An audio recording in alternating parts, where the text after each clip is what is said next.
Hello dear students. ഇന്ന് നമ്മൾ mechanics of സോളിഡ്സിലെ കുറച്ച് തിയറി പോർഷൻസ് ആണ് പഠിക്കുന്നത്. KTU 2019 സ്കീമിലെ mechanics of solids, civil mechanics of സോളിഡ്സിലെ ഫസ്റ്റ് മൊഡ്യൂളിൽ വരുന്ന കുറച്ച് തിയറിയാണ്. മിനിമം നമുക്കൊരു 10 മിനിറ്റ് കൊണ്ട് തന്നെ ഈ തിയറി ഫുൾ കംപ്ലീറ്റ് ചെയ്യാം. അതായത് ഫസ്റ്റ് മൊഡ്യൂളിലുള്ള ഫുൾ തിയറീസ് നമുക്ക് ഈ ഒരു ജസ്റ്റ് 10 മിനിറ്റിൽ കുറവ് ടൈം കൊണ്ട് നമുക്ക് ഡിസ്കസ് ചെയ്യാം. അത് പഠിക്കാനുള്ള അതിന്റെ പാരഗ്രാഫ്, അതിന്റെ കറക്റ്റ് ഡെഫിനിഷൻ ഒക്കെ ഞാൻ ഈ വീഡിയോന്റെ ലാസ്റ്റ് നിങ്ങൾക്ക് ഷെയർ ചെയ്ത് തരാം. നിങ്ങൾ നോക്കി പഠിച്ചാൽ മതി, അല്ലെങ്കിൽ നോക്കി എഴുതിയിരിക്കുക, അല്ലെങ്കിൽ നിങ്ങൾ കയ്യിലുള്ള പഠിച്ചാൽ മതി. ഞാനിവിടെ കൺസെപ്റ്റ് മാത്രം നിങ്ങൾക്കൊന്ന് ക്ലിയർ ചെയ്യാണ്. ഫസ്റ്റ് മൊഡ്യൂളിലുള്ള ഈ കൺസെപ്റ്റ് ക്ലിയർ ചെയ്തെങ്കിൽ മാത്രമേ നിങ്ങൾക്ക് ബാക്കിയുള്ള മൊഡ്യൂൾസിലും കൂടി കണ്ടിന്യൂ ചെയ്യാൻ പറ്റുള്ളൂ. ഇപ്പോൾ നിങ്ങൾ 2019 സ്കീം അല്ല, KTU-ലല്ല എന്നുണ്ടെങ്കിലും ഇതിൽ നമ്മൾ സാധാരണ കുറച്ച് മെക്കാനിക്സ് ഓഫ് സോളിഡ്സിലെ കുറച്ച് ബേസിക്സ് ആയിട്ടുള്ള തിയറീസ് ആണ് പറയുന്നത്. വേറെ ഏത് സിലബസ് ആണെങ്കിലും നിങ്ങൾക്ക് ഫോളോ ചെയ്യാം. ഏത് സബ്ജക്ട് പഠിക്കാനെന്നുണ്ടെങ്കിലും നിങ്ങൾ എപ്പോഴും നിങ്ങളുടെ സിലബസ് റെഫർ ചെയ്ത് പഠിക്കാം. കാരണം കറക്റ്റ് നിങ്ങളുടെ സിലബസിന് ബേസ് ചെയ്തിട്ടുള്ള വീഡിയോസ് ഒക്കെ കിട്ടാൻ കുറച്ച് ബുദ്ധിമുട്ടായിരിക്കും. അപ്പോൾ ഇവിടെ പറയുന്നത് ആദ്യം നമ്മൾ പറയുന്നത് സ്ട്രെസ് ആണ്.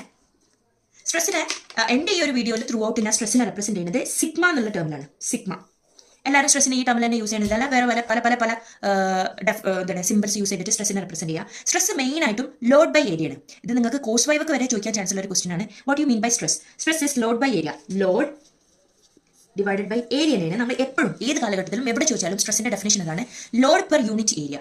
ലോഡിനെ ഞാൻ സാധാരണ റെപ്രസെന്റ് ചെയ്യുന്നത് ക്യാപിറ്റൽ പി ആയതുകൊണ്ട് പി എഴുതി, ഏരിയനെ നമ്മൾ എഴുതി. അപ്പോൾ stress is equal to P by A. അങ്ങനെയാണെന്നുണ്ടെങ്കിൽ ഇതിന്റെ യൂണിറ്റ് എന്താ വരിക? ലോഡിന്റെ യൂണിറ്റ് എപ്പോഴും ന്യൂട്ടൺ ആയിരിക്കും അല്ലേ വരിക?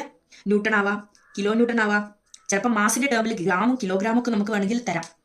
ഏരിയന്റെ യൂണിറ്റ് എന്താ വരിക? മീറ്റർ സ്ക്വയർ ആവാം, അല്ലെങ്കിൽ മില്ലിമീറ്റർ സ്ക്വയർ ആവാം, സെന്റിമീറ്റർ സ്ക്വയർ ആവാം. അപ്പോൾ സാധാരണ ഒരു സ്ട്രെസ്സിന്റെ unit newton per metre square ആണ്.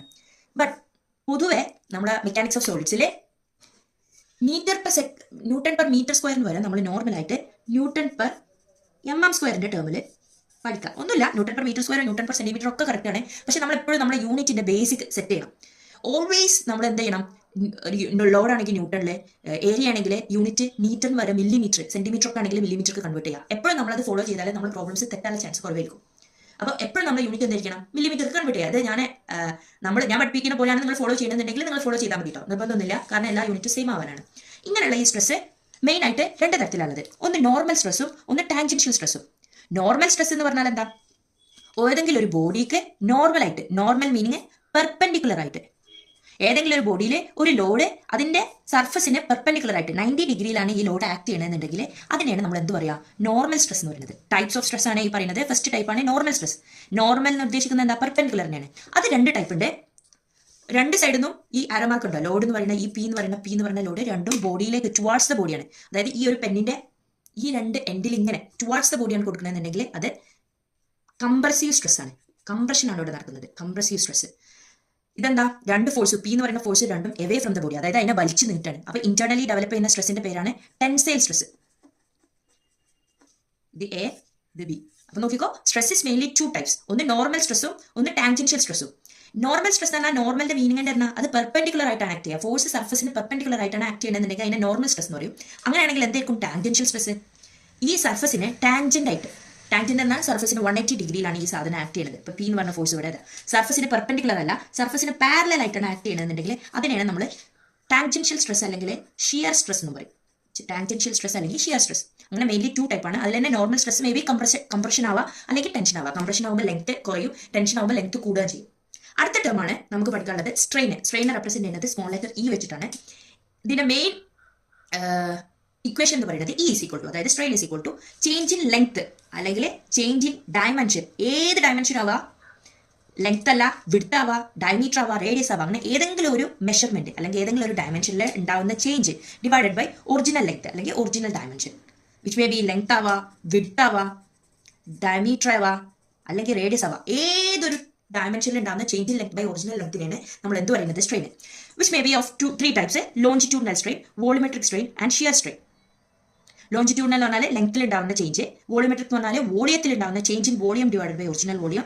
ഷിയർ സ്ട്രെയിൻ എന്ന് പറഞ്ഞാൽ ഷിയർ എന്ന് പറയുന്നത് ഷേപ്പിൽ ഉണ്ടാകുന്ന ചേഞ്ച് ആണ്, change in shape divide by original shape. അതായത് മിക്കവാറും അതിന്റെ ആംഗിൾ ഓഫ് ഡിഫോർമേഷൻ ഒക്കെയാണ് നമ്മൾ നോക്കുക. ഓക്കെ, അടുത്തത് നമ്മൾ പഠിക്കുന്നത് ഇപ്പോൾ സ്ട്രെസ്സും സ്ട്രെയിനും എന്താ പഠിച്ചു, അതിന്റെ ഡിഫറെന്റ് ടൈപ്സ് പഠിച്ചു. അടുത്ത് നമ്മൾ പഠിക്കുന്നത് ഹുക്സ് ലോ ആണ്. അപ്പോൾ ഹുക്സ് ലോനെ കുറിച്ച് നിങ്ങൾക്ക് എഴുതാൻ ഒരു തിയറി ക്വസ്റ്റ്യൻ ചോദിക്കുകയാണെന്നുണ്ടെങ്കിൽ മെയിനായിട്ട് നിങ്ങൾ ഇൻക്ലൂഡ് ചെയ്തത് 3 പോയിന്റ് ആണ്. ഒന്ന്, ഹുക്സ് ലോ എന്ന് പറയുന്നത് it's a law where stress is directly proportional to strain within the elastic limit. And the definition: stress is directly proportional to strain within the elastic limit. ഈ within the elastic limit എന്ന് പറഞ്ഞ point important ആണ്. അപ്പോൾ first അതിന്റെ definition എഴുതണം. Second, stress is directly proportional to strain എന്ന് പറഞ്ഞ കൂടെ നമ്മളൊരു ഗ്രാഫ് ഇങ്ങനെ വെറുതെ വരച്ചേക്കുക. ഇത് സ്ട്രെസ് ആണ്, ഇത് സ്ട്രെയിൻ ആണ്. എന്നിട്ട് ഒരു straight graph stress is proportional to സ്ട്രെയിനെ റെപ്രസെന്റ് ചെയ്യുന്ന ഒരു ചെറിയ കുഞ്ഞു ഗ്രാഫ് വരച്ചേക്കുക. എന്നിട്ട് ഈ ഇക്വേഷൻ എഴുതുക. അപ്പോൾ രണ്ടാമത്തെ ഗ്രാഫ് വരയ്ക്കലാണ്. മൂന്നാമത്തേത് stress by strain is equal to constant. ഈ 3 നിങ്ങൾ വലിച്ചു വാരി എഴുതേണ്ട യാതൊരു ആവശ്യമില്ല. ഈ 3 പോയിന്റ് ഉണ്ടെങ്കിൽ തന്നെ നിങ്ങൾക്ക് തിയറി ക്വസ്റ്റ്യൻ്റെ മാക്സിമം ഇപ്പോൾ 5 മാർക്കാണെങ്കിൽ 4 മാർക്ക് തരണം എന്ന് നിർബന്ധം. ബാക്കി ഒരു മാർക്കിന് ഇപ്പോൾ ചിലപ്പോൾ ഒരുവിധം എല്ലാവരും 5 മാർക്ക് തരും. പിന്നെ നിങ്ങൾ എന്തെങ്കിലും ബുക്സിലോട്ട് ഒരു ഡെഫിനേഷൻ ഒന്ന് കൂടി എലാബറേറ്റ് ചെയ്ത് എന്തെങ്കിലും ചെയ്യാം. പക്ഷേ ഈ 3 പോയിന്റ് വേണം. ഇനി നിങ്ങളൊരു 2 പേജിലുള്ള എസ് എഴുതാണെന്നുണ്ടെങ്കിലും ഈ 3 പോയിന്റ് ഇല്ലാതെ നിങ്ങൾക്ക് ഈ 5 മാർക്കോ അല്ലെങ്കിൽ 3 മാർക്കോ കംപ്ലീറ്റ് മാർക്ക് നിങ്ങൾക്ക് കിട്ടില്ല. അടുത്ത ടേമാണ് വർക്കിംഗ് സ്ട്രെസ്. വർക്കിംഗ് സ്ട്രെസ്സും ഉണ്ട്, അൾട്ടിമേറ്റ് സ്ട്രെസ്സും ഉണ്ട്. എന്താണ് ഈ വർക്കിംഗ് സ്ട്രെസ്? ഒന്ന് വർക്കിംഗ് സ്ട്രെസ്സാണ്, ഒന്ന് അൾട്ടിമേറ്റ് സ്ട്രെസ്സാണ്. അടുത്തത് വർക്കിംഗ് സ്ട്രെസ് ആണ്. 2 ടൈപ്പ് സ്ട്രെസ്സുകളാണ് മെയിനായിട്ട് നോക്കുന്നത്. ഒന്ന് വർക്കിംഗ് സ്ട്രെസ്സും ഒന്ന് അൾട്ടിമേറ്റ് സ്ട്രെസ്സും. വർക്കിംഗ് സ്ട്രെസ് എന്ന് പറഞ്ഞാൽ നമ്മൾ വർക്ക് ചെയ്യാൻ എടുക്കുന്ന സ്ട്രെസ്സാണ്. ഒന്ന് അൾട്ടിമേറ്റ് എന്ന് പറഞ്ഞാൽ അതിൻ്റെ മാക്സിമം സ്ട്രെസ്സാണ്. എന്ന് വെച്ചാൽ ഞങ്ങൾക്ക് ഒരു എക്സാമ്പിൾ പറഞ്ഞുതരാം. ഇപ്പോൾ നമ്മളെ കൊണ്ട് മാക്സിമം, ഇപ്പോൾ എന്നെ കൊണ്ട് മാക്സിമം പൊക്കാൻ പറ്റുന്ന വെയിറ്റ് പറഞ്ഞാൽ ഒരു 25 kg ആണെന്ന് അസ്യൂം ചെയ്യാം. എക്സാമ്പിൾ പറയുകയാണെങ്കിൽ അൾട്ടിമേറ്റ് ആണ്. വർക്കിംഗ് സ്ട്രെസ്സും അൾട്ടിമേറ്റ് സ്ട്രെസ്സും അല്ലെങ്കിൽ വർക്കിംഗ് ലോഡും അൾട്ടിമേറ്റ് ലോഡും തമ്മിലുള്ള ഒരു ഡിഫറൻസ് പറയാണ്. എന്നെ കൊണ്ട് മാക്സിമം, അതായത് 25 kg ആണ് എൻ്റെ തലയിൽ വെക്കുന്നത് എന്നുണ്ടെങ്കിൽ എൻ്റെ തലയോ ഷോൾഡറോ എന്തെങ്കിലും പൊട്ടിപ്പോകും. അതായത് 25 കുറച്ച് ഒരു 25.1 ആയാലും ഞാൻ കൊളാപ്സ് ചെയ്യും. ഇപ്പോൾ ഇത് ഞാനാണ് വിചാരിക്കുക. എന്നെ കൊണ്ട് മാക്സിമം പൊക്കാൻ പറ്റുന്ന വെയിറ്റ് എന്ന് പറയുന്നത് 25 ആണ്. ഇൻ കേസ് ഒരു ചെറിയൊരു കല്ലും കൂടി വന്നിട്ടുണ്ടെന്നുണ്ടെങ്കിൽ ഞാൻ കൊളാപ്സ് ആവും. എൻ്റെ കയ്യോ കാലോ എന്തെങ്കിലും പൊട്ടിപ്പോകും. അപ്പോൾ this 25 is my ultimate load carrying capacity. അപ്പോൾ അങ്ങനെയുള്ള ഒരു എന്നെ കൊണ്ട് 25 കറക്റ്റ് പൊക്കിപ്പിക്കും. അപ്പോൾ ഇന്ന ഒരു ആൾ ലോഡ് ക്യാരിങ്ങിന് അല്ലെങ്കിൽ ലോഡ് എടുക്കാനുള്ള ഒരു ജോലിക്ക് ഇന്ന ഒരാളെ ഏർപ്പെടുത്തിയിട്ടുണ്ടെങ്കിൽ മാക്സിമം എന്നോട് 25 എടുക്കാൻ പറയുമോ, അതോ അറ്റ്ലീസ്റ്റ് ഒരു 20 എടുത്താൽ മതി. ഇനി ഇൻ കേസ് എന്തെങ്കിലും ഒരു സേഫ്റ്റി പ്രശ്നം, അതായത് മെഷർമെന്റിലുള്ള പ്രശ്നം കൊണ്ട് 25 27 25 ആക്കി കാണിക്കുക. അങ്ങനെ എന്തെങ്കിലും ഒരു ചെറിയൊരു എറർ കാരണം 25 കുറച്ച് അപ്പുറം പോയാൽ ഞാൻ ഡാമേജ് ആയി പോലെ. അപ്പോൾ എന്താ ചെയ്യുക, ഒരു സേഫ്റ്റി, ഒരു പ്രിക്കോഷൻ എന്നുള്ള രീതിയിൽ 25 20 മാറ്റിയിട്ടായിരിക്കും എന്നെ കൊണ്ട് ജോലി ചെയ്യിപ്പിക്കുക. അപ്പോൾ ഒരു ആനക്ക് ലോഡ് ക്യാരി ചെയ്യാൻ പറ്റുന്നത് ഒരു 2 വലിയ ഒരു 100 ടൺ അല്ലെങ്കിൽ 100 kg ആണെന്നുണ്ടെങ്കിൽ ആനെ കൊണ്ട് നമ്മൾ 100 kg വലിപ്പിക്കില്ല, ഒരു 80 75 kg ഒക്കെ വലിപ്പിക്കുള്ളൂ. കാരണം മാക്സിമം എടുത്താൽ അത് ഫിറ്റ് ചെയ്ത് ചത്തുപോകും. അപ്പോൾ അങ്ങനെ ഒരു ഫാക്ടർ ഓഫ് സേഫ്റ്റി, ഒരു കുറച്ച് സേഫ്റ്റി ഫാക്ടർ കൂടി മൈനസ് ചെയ്തിട്ടുള്ള ലോഡ് മാത്രമേ നമ്മൾ എല്ലാവർക്കും കൊടുക്കുള്ളൂ. സെയിം കൺസെപ്റ്റ് ആണ്. അൾട്ടിമേറ്റ് ആണ് അതിന് മാക്സിമം എടുക്കാൻ പറ്റുന്നത്.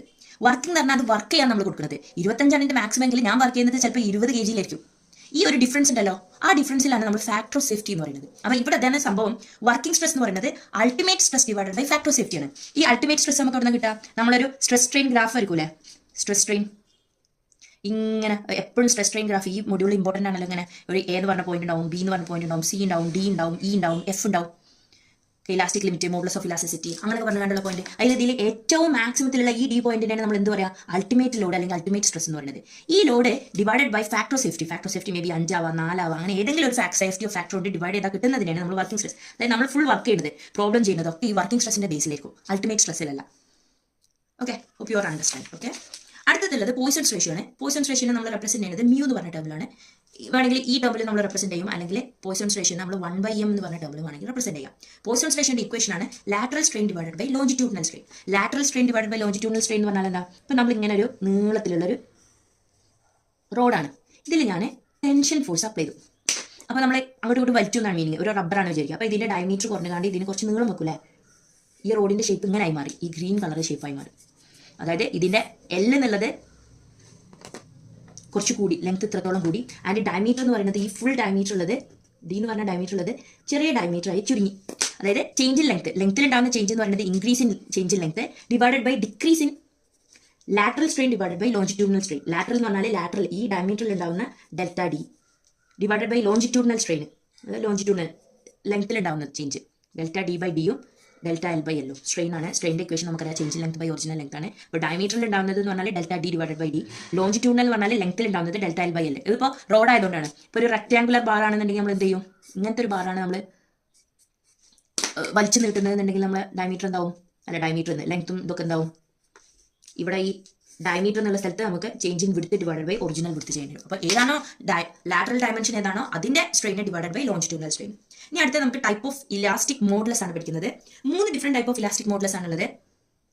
ഇപ്പോൾ ഇത് പഠിക്കാനുള്ള ഒരു സൂത്രം എന്ന് വെച്ചാൽ ഏത് ടൈപ്പ് ഓഫ് ഇലാസ്റ്റിക് മോഡുലസ് ആണ്, എല്ലാ ടൈപ്പിന്റെ മെയിൻ ഈ മോഡുലസ് ഓഫ് ഇലാസ്റ്റിസിറ്റിന്റെ ഒക്കെ മെയിൻ ഇക്വേഷൻ എന്ന് പറയുന്നത് സ്ട്രെസ് ഡിവൈഡഡ് ബൈ സ്ട്രെയിൻ ആണ്.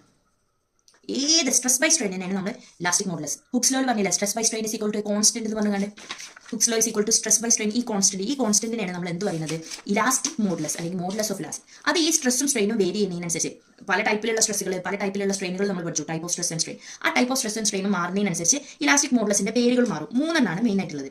ഒന്ന് യങ്സ് മോഡുലസ് ഓഫ് ഇലാസ്റ്റിസിറ്റി, അതായത് നോർമലായിട്ട് നമ്മൾ പഠിക്കുന്ന നോർമൽ സ്ട്രെസ്, അതായത് മേ ബി കംപ്രഷൻ ആവാം ടെൻഷൻ ആവാം. Compression stress normal stress divided by longitudinal strain പറഞ്ഞല്ലോ. സ്ട്രെസ് ബൈ സ്ട്രെയിൻ ആണ് main equation.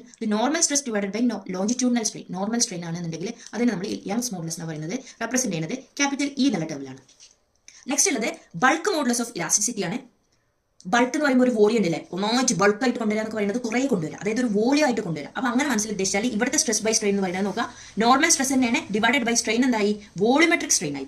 Normal stress divided by volumetric strain represent ചെയ്യുന്നത് കെ എന്നുള്ള ടേമിലാണ്. അടുത്തത് modulus of rigidity. Modulus of റിജിഡിറ്റിയിലെ സ്ട്രെസ് ബൈ സ്ട്രെയിൻ എന്ന് പറയുന്നത് shear stress divided by shear strain ആണ്. നമ്മളെവിടെ ഈ ഷിയർ കേട്ടത് നമ്മൾ ടൈപ്പ് ഓഫ് സ്ട്രെസ്സിലെ ടാൻജൻഷ്യൽ പഠിച്ചില്ലേ, അതായത് നമ്മൾ അപ്ലൈ ചെയ്യുന്ന ഫോഴ്സ് ഈ സർഫസിന് പാരലൽ ആയിട്ടാണ് നമ്മൾ ഈ ഫോഴ്സ് അപ്ലൈ ചെയ്യണമെന്നുണ്ടെങ്കിൽ അതിനെയാണ് നമ്മൾ എന്ത് പറയുന്നത് ഷിയർ സ്ട്രെസ് അല്ലെങ്കിൽ എന്താ പറയുക tangential stress. Shear stress by shear സ്ട്രെയിനാണ് നമ്മൾ മോഡുലസ് ഓഫ് റിജിഡിറ്റി എന്ന് പറയുന്നത്. നമ്മൾ എൻ കൊണ്ട് റെപ്രസെന്റ് ചെയ്യും, സി ഒക്കെ വെച്ച് റെപ്രസെന്റ് ചെയ്യും നമുക്ക് ഇഷ്ടമുള്ളത്. അപ്പോൾ ഇതിന്റെ കറക്റ്റ് ഡെഫിനിഷനും പാരഗ്രാഫ് വൈസുള്ള എക്സ്പ്ലനേഷനും ഞാൻ കാണിക്കുന്നുണ്ട്. കൺസെപ്റ്റ് മനസ്സിലായിരുന്നു. Okay, thank you. ഫസ്റ്റ് മൊഡ്യൂളിൻ്റെ സിലബസ് ആണ് ഈ കാണുന്നത്. അപ്പോൾ ഇതിലുള്ള മാക്സിമം ഒരുവിധ എല്ലാ തിയറി ക്വസ്റ്റ്യൻസും നമ്മൾ ഈ വീഡിയോയിൽ കവർ ചെയ്തിട്ടുണ്ട്. അതിൻ്റെ ഒരു ചെറിയൊരു എക്സ്പ്ലനേഷനാണ് ഫസ്റ്റ് ഹാഫിൽ കണ്ടത്. ഇനിയുള്ളത് നമ്മളവിടെ പഠിച്ചതിൻ്റെ കറക്റ്റ് നോട്ട്സ് നിങ്ങളുടെ കയ്യിലുണ്ടാവും. മാക്സിമം അത് യൂസ് ചെയ്ത് പഠിക്കുക. അല്ലെങ്കിൽ ഈ സിലബസിന് ശേഷം ഞാൻ കുറച്ച് സ്ലൈഡ്സ് കാണിക്കുന്നുണ്ട്, അതൊന്ന് പോസ് ചെയ്ത് എഴുതിയെടുക്കുക. വായിക്കുന്നൊന്നുമില്ല, നിങ്ങൾ തന്നെ വായിച്ച് മനസ്സിലാക്കാവുന്നത് തന്നെ ഉള്ളൂ. ഞാനൊന്നിങ്ങനെ പെട്ടെന്ന് ഫോർവേഡ് ചെയ്ത് കാണിച്ചു തരാം. സ്ട്രെസ്സിനെ കുറിച്ചാണ് അതിൻ്റെ ഡെഫിനിഷനും അതിൻ്റെ യൂണിറ്റും. ദെൻ ഡിഫറെൻറ്റ് ടൈപ്സ് ഓഫ് സ്ട്രെസ്സിൽ നോർമൽ സ്ട്രെസ് തന്നെ again 2 types, tensile and compressive. നമ്മൾ പഠിച്ചത് ഓർക്കുന്നുണ്ടെന്ന് വിചാരിക്കുന്നു. പിന്നെ അതിൻ്റെ explanation. Then again tangential stress or shear stress. അതിന് വേറൊരു ഫിഗർ തന്നിട്ടുണ്ട്. ഇതിൽ തന്നെ 2 ടൈപ്പ് ഉണ്ട്, സിംഗിൾ ഷിയറും ഡബിൾ ഷിയറും. ഒന്നുമില്ല, ഒരു സൈഡിൽ മാത്രമാണെങ്കിൽ സിംഗിൾ ഷിയർ, 2 സൈഡിൽ. ഇത് അത്ര ഇമ്പോർട്ടൻ്റ് അല്ല. നിങ്ങൾക്കിത് പഠിക്കണമെന്നുണ്ടെങ്കിൽ പഠിക്കുക, അല്ലെങ്കിൽ ഈ ഒരു സ്ലൈഡ് സ്കിപ്പാക്കണമെന്നുണ്ടെങ്കിൽ സ്കിപ്പാക്കാം. നെക്സ്റ്റ് ഹൂപ്പ് സ്ട്രെസ്സാണ്. ഇത് എനിക്ക് തോന്നുന്നില്ല ഞാൻ ആദ്യം എക്സ്പ്ലെയിൻ ചെയ്തിട്ടുണ്ടെന്ന്. ഒരു ടൈപ്പ് ഓഫ് സ്ട്രെസ്സാണ് നമ്മൾ വാട്ടർ ടാങ്കിലും പൈപ്പിലൊക്കെ കാണുന്നതാണ്. സർക്കംഫറൻസ് ഓഫ് പൈപ്പിലാണ് ഇത് സാധാരണ വരുന്നത്. അതിൻ്റെ ഒരു ഫിഗറും. ഇത് ഒരു ടോപ്പിക്കായിട്ട് തന്നെ നമുക്ക് 5th-ലോ 4th മൊഡ്യൂളിലോ പഠിക്കേണ്ടത്, അത്ര കാര്യമാക്കണ്ട. നെക്സ്റ്റ് സ്ട്രെയിനാണ്. അതിൻ്റെ ഇക്വേഷനും അതിന് ഡയമെൻഷൻ ഇല്ലാന്നും. Type of strain longitudinal strain, volumetric strain, shear strain. അതിൻ്റെ ഇക്വേഷൻ, അതിൻ്റെ ഓരോ എക്സ്പ്ലനേഷൻ. ദെൻ ഇലാസ്റ്റിസിറ്റി, വലിച്ചിട്ട് തിരിച്ച് ലോഡ് അപ്ലൈ ചെയ്യുമ്പോൾ ഡീഫോർമേഷൻ സംഭവിക്കുകയും ലോഡ് റിമൂവ് ചെയ്യുമ്പോൾ പഴയ സ്റ്റേജിൽ ആവുകയും ചെയ്യുന്നതിനെയാണ് ഇലാസ്റ്റിസിറ്റി എന്ന് പറയുന്നത്. അതിൻ്റെ ലിമിറ്റിനെയാണ് ഇലാസ്റ്റിക് ലിമിറ്റ് എന്ന് പറയുന്നത്. ഹുക്സ് ലോയിൽ എഴുതേണ്ട ഇമ്പോർട്ടൻറ്റ് പോയിൻറ്റ്സുകളുണ്ട്. അതിലിവിടെ അഡീഷണലായിട്ട് പറയുന്നത് ഇതാ ഈ units in pascal or newton per metre square ആണ്. Then the types of modulus of elasticity. ഇതാണ് ഈ സ്ലൈഡ്സിൽ വേണ്ട നോട്ട്സുകൾ. പോസ് ചെയ്തിട്ട് എഴുതിയെടുക്കുക, വായിച്ച് പഠിക്കുക ചെയ്യുക. ഇതിൻ്റെ അതേ എക്സ്പ്ലനേഷനാണ് ഫസ്റ്റ് ഹാഫിൽ പറഞ്ഞിട്ടുള്ളത്. നിങ്ങളുടെ കയ്യിൽ ഇൻ കേസ് നോട്ട് ഇല്ല എന്നുണ്ടെങ്കിൽ മാത്രം ഇത് റെഫർ ചെയ്യാം. Okay, thank U.